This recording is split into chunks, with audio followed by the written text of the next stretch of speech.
This stream was absolutely crazy. For the first time ever, we got Andrew Tate talking to Elon Musk. This is a crazy watch. Even Alex Jones was in this chat. I'm going to play it for you guys first to Twitter stream, and then we'll talk about it after.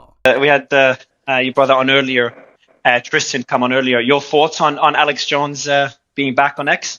I'd rather hear his thoughts on Elon Musk being the biggest maverick of the last 500 years. I'm not kissing ass here, Elon. You've got big ones, man, on every front. You are literally overturning the entire power structure. I was just going to say this and let Andrew get in, but I just want to say this while you're here. You are literally changing the entire paradigm, and you've definitely got the system scared, and so everybody needs to support X. Everybody needs to support the sponsors on X. I personally am doing all my Christmas shopping this year with all the great gadgets and stuff that are on X. But I'm going to shut up now. But I would imagine, instead of talking about Alex Jones, I'd like to hear Andrew Tate talk about or ask questions to Elon Musk. Yeah, well, Alex is certainly a friend of mine. I've known him for a long time, and I'm extremely happy he's back. I've celebrated that publicly, but Alex nailed it. Elon is taking the biggest risk here.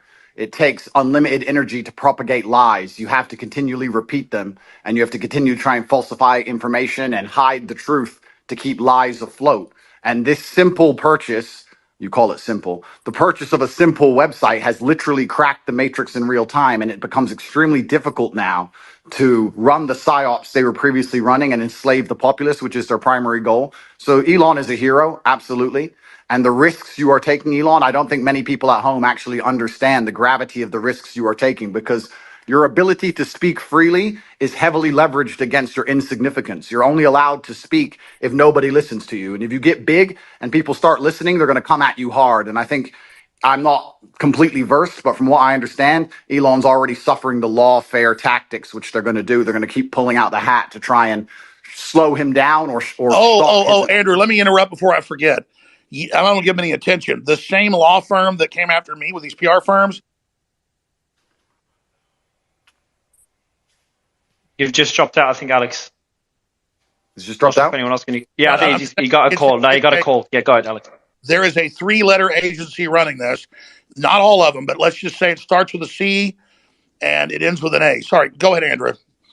Yeah, absolutely. And there's liberal NGOs which will sponsor agents of the Matrix. They'll sponsor females to end up in a house party and then lie to try and then put you in a Romanian jail cell and get you sitting with the cockroaches in a dungeon. And it's a very scary world where you get to a point where you're only trying to tell the truth, and they're going to punish you for that using endless lawfare. And this battle has only just begun. But the Matrix has truly cracked now, and it's going to be extremely hard to lie to us like they did before with X, the way it currently is. And I think it came at exactly the right time. I almost, without trying to sound pessimistic, there was a point where I kind of felt like I was losing hope. You couldn't tell the truth about anything. Everything was a lie. Everything from head to toe was a lie. And they're trying to lock us all back in our houses again, and we can finally talk about it. It's truly heroic. And Elon's taking massive risk, and the respect I have for him for doing that is enormous. Absolutely. I mean, this is what happened. I'm going to shut up because I want to hear from Elon, but this is so historic. Elon Musk's courage, and it's true, I'm saying, has broken the back of the globalists. They'll never be able to turn this around again unless they have a nuclear war. Elon Musk has broken their back. Yeah. Well, I guess some people are afraid to die, but I am not. That's and you know what? It's kind of crazy because I was talking to someone the other day and I was explaining. They were asking about my seizure, how they took all my houses, all my money, all my cars, blah, blah. And I said, you never truly own anything on this earth anyway. You can have a piece of paper that says you own it, but if you piss off the government structures, they just get a judge to stamp a different piece of paper and you no longer own it. The only thing you own is your soul and your integrity. And this is the one thing they cannot take away from you no matter what they do to you. And that is the best feeling on earth. It doesn't matter if you can sell your soul to the devil and repeat what they want you to say, but then you truly own nothing. And Yeah, I think I that agree. as history books look back on this pivotal moment when X was finally freed and the information of the world could finally be spoken freely, I really do believe we're on the right side of history. And if you were to ask me if there's anything worth dying for, it would be for the freedom of humanity and to be on the right side of history. So I agree with you absolutely, Elon. Yeah, absolutely. And well, I'm just generally in favor of civilization and the furtherance of civilization. And I think we should always be concerned that we can regress as a civilization. And if you study history, you can just see the arc of one civilization after another as the civilizations rise and fall through history. Um, we've been in a period of civilization rising very rapidly, but we should be concerned that it may we may be cresting, we may subside, and there are many times where I get late stage civilization vibes, and I'm just worried that maybe we're cresting as a civilization and perhaps headed for a fall. So yeah. Well, I agree with you because I truly believe, and a lot of people have said this before me, this is not original idea, but I think as AI and machines and tech increases, a lot of people are going to be deemed useless by the overlords. And then you have to sit and decide what are they going to do with all these people who have hopes and dreams and they want healthcare and they want a garden and they want a house to live in and they don't want to be treated like cattle. They're going to become extremely inconvenient. So I don't think many people at home understand that this war cannot be avoided. I've had a lot of people who understand why they threw me in jail in Romania and understood I've done nothing wrong. And they said to me, why do you take up this fight? Why you don't just delete your Twitter and disappear and drive a Ferrari all day? And I explained that this war cannot be avoided. You're either on the front line and you're fighting for something, or you're sitting waiting to die. You're waiting for the Mongol horde to come over the horizon and chop your head off. No, I There's no totally way out agree. of it. And just to throw this in there, if you read, and Elon, I knew you were doing great work. When I saw you 6 months ago at the World Government Summit, where they're all saying we're going to make everybody eat bugs and we'll make the decisions to put microchips in them, and you said, we don't want a centralized system. We want a diverse system. We want firewalls. And I don't agree with this Tower of Babel you're building. They know that we go through cycles, and they want to artificially create a great reset collapse, in their own words, to make everybody else poor, consolidate power, and they'll have a smaller type 2 civilization for themselves. And I think you're trying to build a type 2 civilization, or even a type 1 civilization, I should say, for all of us. And you said we need to have a debate about going interstellar. We've got to expand or we collapse. And Elon Musk is saying, correct me if I'm wrong, you don't stay in stasis. You either expand or you collapse. They're Yes, artificially exactly. creating. You either grow, or you collapse. You don't. The steady state is basically an impossibility. So you have to pick it. You have to make a choice. Do you want to grow civilization, or do you want to decline and collapse? And because steady state is not stable.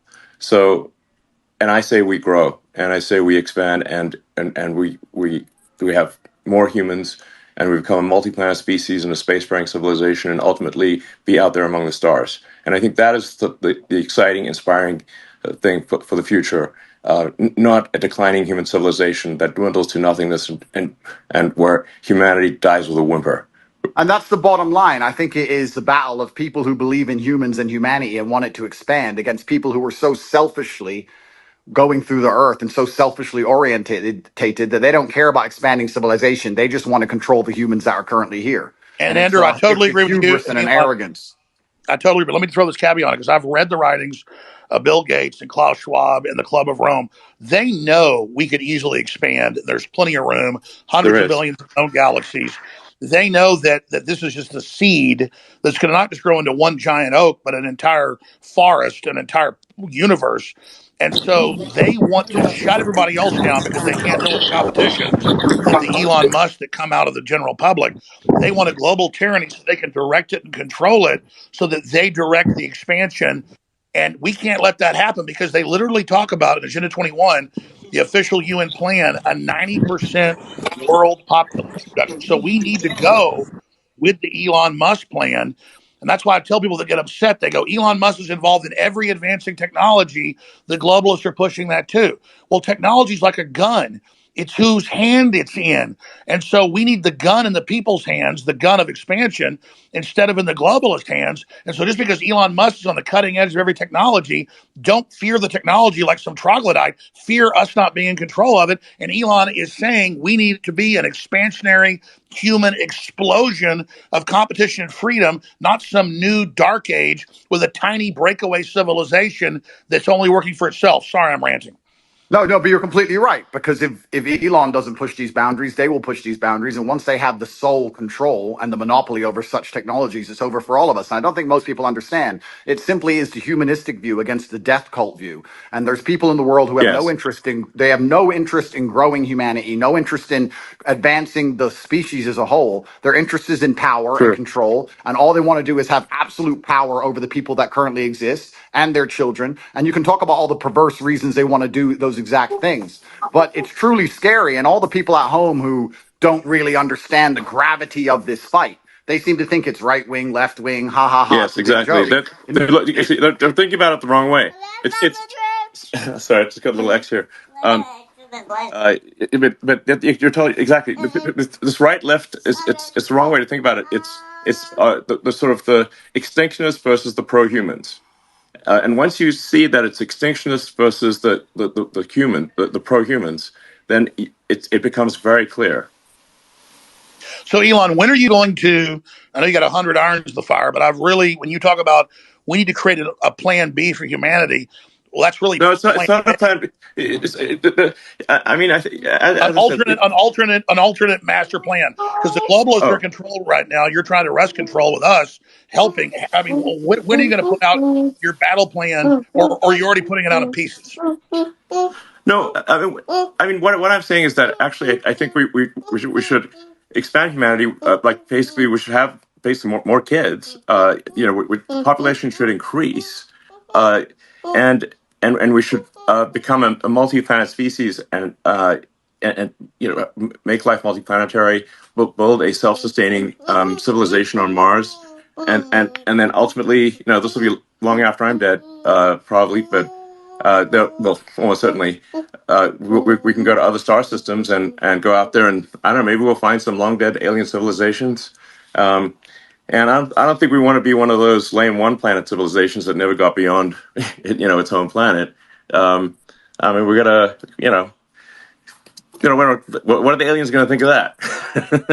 It's like we got to make a good showing. Team Human. Well, Let's go. and that would absolutely that would be LFG. certainly disappointing. But it's essential and truthfully, it's so amazing we'd even speak about these things. Only 2 years ago, you couldn't even speak about these subjects, but it's so pertinently obvious to anyone who pays attention, and it is scary. And expansion and humanistic views are certainly the way to progress, and it has to be done. There's no other way. Just like a business, just like you guys said, if you stand still, you die. And it takes a few brave people to break the matrix. You have to break the dam. And I think bravery is so important because it puts a crack in the dam and it shows that if there's people out there brave enough to risk getting canceled, risk lawsuits, risk lawfare, then it's going to inspire bravery amongst the rest of the populace. And it becomes extremely hard to lie to brave people. And I think that that's one of the largest pandemics of Earth today is bravery. And when I say bravery, I don't mean that in any kind of negative connotation. Bravery is being full of love and loving the people around you and sticking up for your community and loving where you live and loving your country. And it's brave to do those things. And it's love. What do the globalists teach us? Children are bad. We're ugly. Humans create all this racial division. They want us to hate each other, so we just give up, roll over, so the globalists can have the future.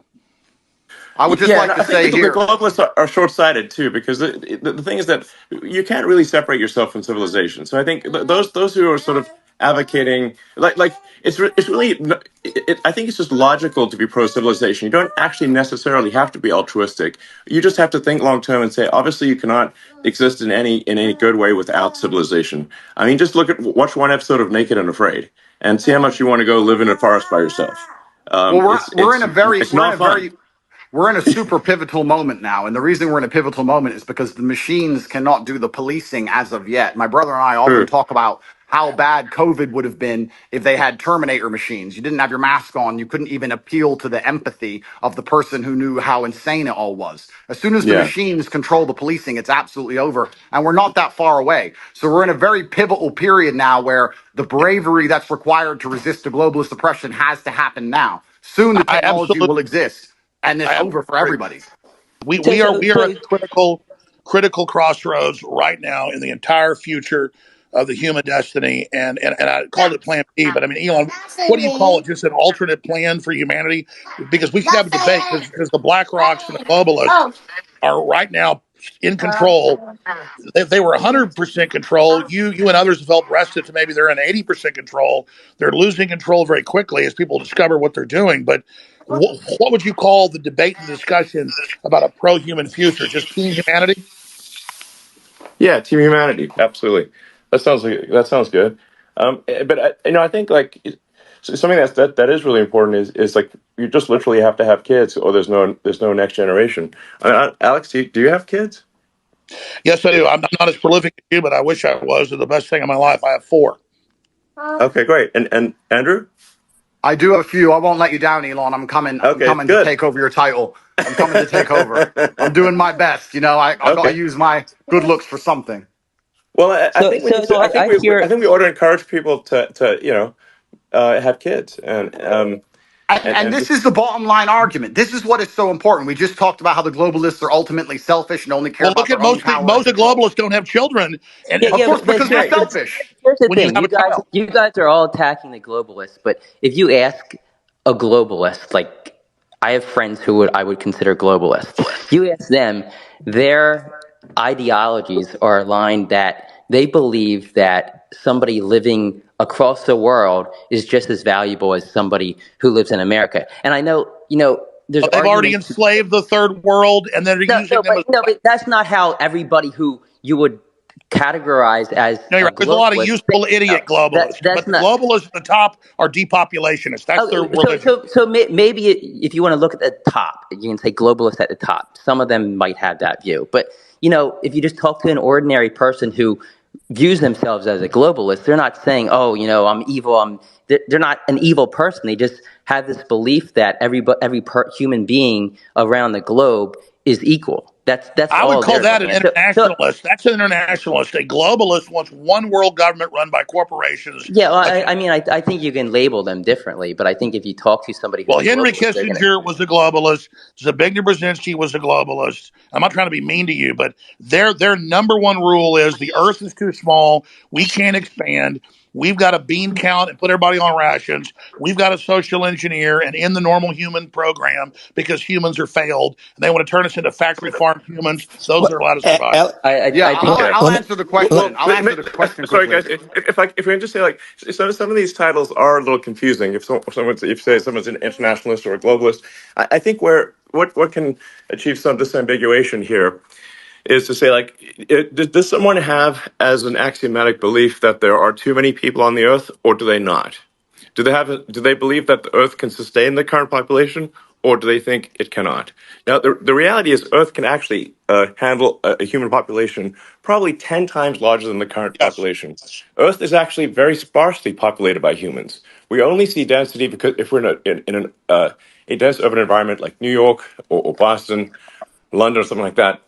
But if like here would be like a good test. If you took a plane from LA to New York and you try to drop a bowling ball and hit somebody, your chances of success are basically zero. You'd have to drop 10,000 bowling balls, maybe.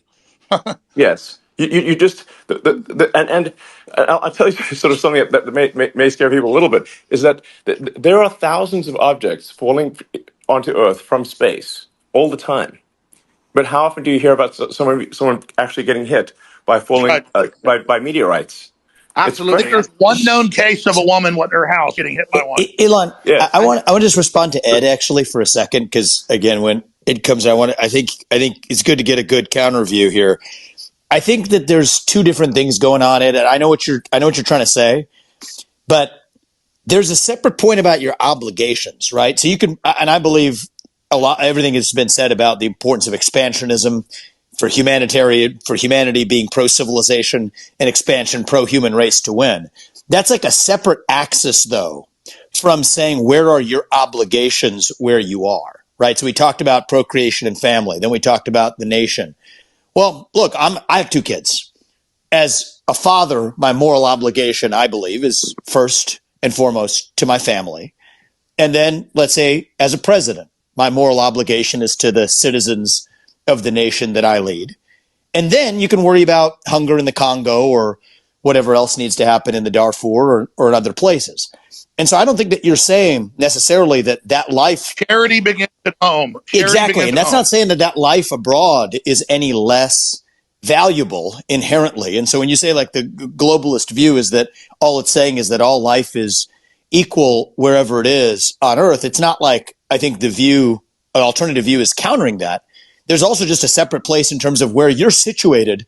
Where's your obligation, right? As a father, it's to your family. As a president, it's to your country. And just because you believe that's the hierarchy of your obligations means somebody else is the leader of one of those other countries. And that's an obligation that they have too. But that's like a different discussion. Well, the neoliberals, Yep. Vivek, the neoliberals in their own PR, they're the ones doing the worst things on the earth. They just say, oh, we want global government because we want to give Africa's representation. Then they lock them down for 3 years and starve 30 million of them to death and then organize them to flood us as a political underclass. This is cold-blooded Henry Kissinger State Department Memorandum 200. I mean, Yeah, they've got It's not black and white. I think there's two different conversations. but what is black and Wait, what but is can we what just? is I'm sorry. what is Just black? Go ahead, Andrew. Go ahead, Andrew, and then we'll go to Dave. Andrew. okay. What I do believe is black and white is simply, if you read a history book, you'll see the worst things that humanity have ever done have been done with good intentions. That's what's so bad about evil acts, is that people road to think they're hell. doing the right thing. And that's the most dangerous thing about it. And this idea that they look at all human life as sacred and all the same, I actually disagree. I think the reason they will prioritize people in a third world country, for example, you'll say it's because they see us as equal. I think it's because they see us now as spoilt and annoying. They don't like that we need pensions and living space and healthcare. They simply want slaves and a robot class, and they'll do anything it takes to get it, and they'll get it from anywhere they can. And when someone comes along and says, "But my intentions are good," I'm not interested in that, because you can name any Holocaust or any atrocity in history. The people didn't think they were the bad guys. They often thought they were the good guys. And I guess the easy way to look at life is you want to be having as many children as possible. You want to pray other people do the same, and you want those people to enjoy freedom. And anyone who's coming along restricting speech, restricting access to certain things, restricting movement, restricting, all they're doing is trying to restrict so they can control. And nobody in a history book ever who did that either was the good guy. I think it's very clear to see who's on the right side of history and who isn't. And I advocate freedom for everybody. If I disagreed with absolutely everything Alex said, I'd still be glad he's back on X. And these people can't even handle a different opinion. Do you think they're going to allow the people who have a different opinion to them to share water or share food or share anything else once they have And the absolute reason they control? don't want another opinion is they want to misrepresent what Elon Musk or Andrew Tate or Vivek Ramaswamy or any of, I'm telling you, they want us silenced so they can lie about what we said. Yeah. I agree with you. Hold on. Jackson, I'm going to go to you right after Dave. I'm just saying, I agree that with you there. I think that a lot of the media and a lot of these platforms do want to silence voices because they want their voice to be heard louder. So yeah, I definitely hear you there. I definitely don't. I definitely, as when it comes to globalists, I think, it's not black and white. You're not either a globalist or you're not. I think people fall in between, and there's different reasons for why people might feel one way about one, you could say globalist idea and another. So I mean, I don't like painting people like, with a black and white pen, because I feel that everybody falls somewhere in the middle. All Can I I just know say? is this. That there are people that want a corporate world government whose aim is depopulation and not giving the general public access to technology by lying about resources and literally saying carbon dioxide that plants breathe is evil, and then telling us the world's going to end in 2030 and the ice caps are all going to melt, and none of that's true. So our children basically give up on the future and decide not to have children. That's all I'm saying. And Elon Musk is promoting an optimistic, pro-human future that the science and evidence shows is real and that we need. Gentlemen, I have to go. Yeah. I just want to be sort of yeah, exactly. I want to be clear about my position. I'm super pro-human, and I mean all humans. Humans in America, humans in Somebody's Africa, got their thing Asia, open, and everywhere else. Got their phone open in the bathroom. Yeah, that's Vivek. Vivek, that's your phone, Vivek. I'm not able to mute you. Vivek. Perfect. Go ahead, Elon. Sorry about that. So, well, I hope you feel better. I feel great. Thank you. Sorry about that, guys. I'm super pro-human, like for Team Humanity here, and I just think we want to make sure that people have a positive view of the future, and I think I encounter a lot of people who have actually very pessimistic conclusions about the future, and if you try to unpack that and say, where does that pessimism come from, and I think like these are like good people, like they have they have good intentions. I think they think about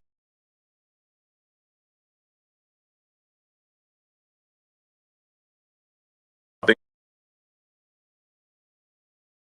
often come from is believing that there are too many humans on the planet. This is false. Earth can easily sustain far more than the current population. But they've been told this thing and they've believed it, and it is false. I'm going to sign out, gentlemen. I'm very pro environment. Obviously, Bye, Andrew.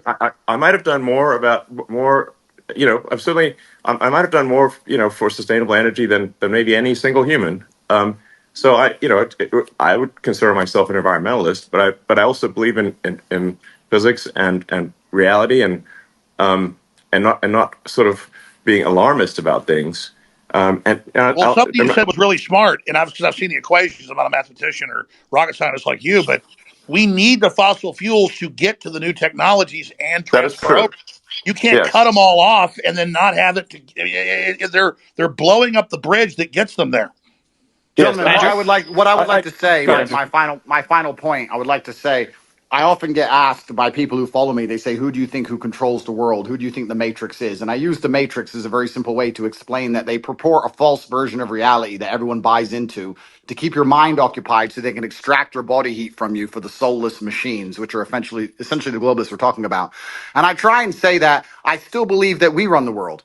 There's a lot more of us than them. We still control the world. It's just down to what we will accept and what will allow them to do to us. And that's why bravery is so essential and so important. And I know I can come across as brash with my message, but you're not. You I'm telling 16-year-olds, when I'm telling 16-year-olds to go and get rich and buy a fast car and train hard and go to the gym, etc., because these young men are far less likely to blindly comply. And it's extremely important that they don't psyop the next generation of young masculine youth. And that's why the system was scared of you, Andrew, because you were doing an extreme version of it to shock them out of it, to show them how to have a destiny, how to have desire, how to want to be into the future.